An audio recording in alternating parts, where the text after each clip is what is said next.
اعوذ باللہ من الشیطان الرجیم۔ نبی کریم صلی اللہ علیہ وآلہ وسلم نے فرمایا، جب کوئی شخص سو کر اٹھے اور پھر وضو کرے تو 3 مرتبہ ناک جھاڑے، کیونکہ شیطان رات بھر اس کے ناک کے نتھنے پر بیٹھا رہتا ہے، جس سے آدمی پر سستی غالب آ جاتی ہے۔ بس ناک جھاڑنے سے وہ سستی دور ہو جائے گی۔ صحیح بخاری کی حدیث ہے اور حدیث نمبر 3295 ہے۔ فجر کی نماز تو اللہ پاک سے وفا ہے اور شیطان کی سب سے بڑی شکست ہے، کیونکہ رسول اکرم صلی اللہ علیہ وآلہ وسلم نے فرمایا، جب کوئی تم میں سے سویا ہوا ہوتا ہے تو شیطان اس کے سر کی گدی پر 3 گرہیں لگا دیتا ہے خوب اچھی طرح سے، اور ہر گرہ پر یہ افسون پھونک دیتا ہے کہ ابھی بہت رات باقی ہے، پڑا سوتا رہے۔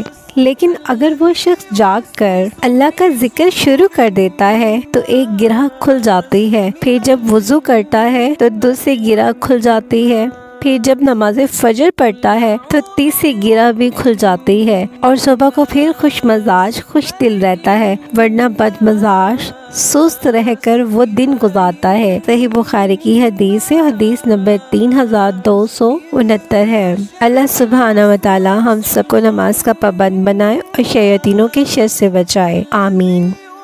بے نمازی کے ساتھ شیطان کیا کرتا ہے؟ نبی کریم صلی اللہ علیہ وآلہ وسلم کے سامنے ایک شخص کا ذکر آیا کہ وہ صبح تک پڑا سوتا رہا اور فرض نماز کے لیے بھی نہیں اٹھا، تو اس پر آپ صلی اللہ علیہ وآلہ وسلم نے فرمایا کہ شیطان نے اس کے کان میں پیشاب کر دیا ہے۔ صحیح بخاری کی حدیث ہے، حدیث نمبر 1144 ہے۔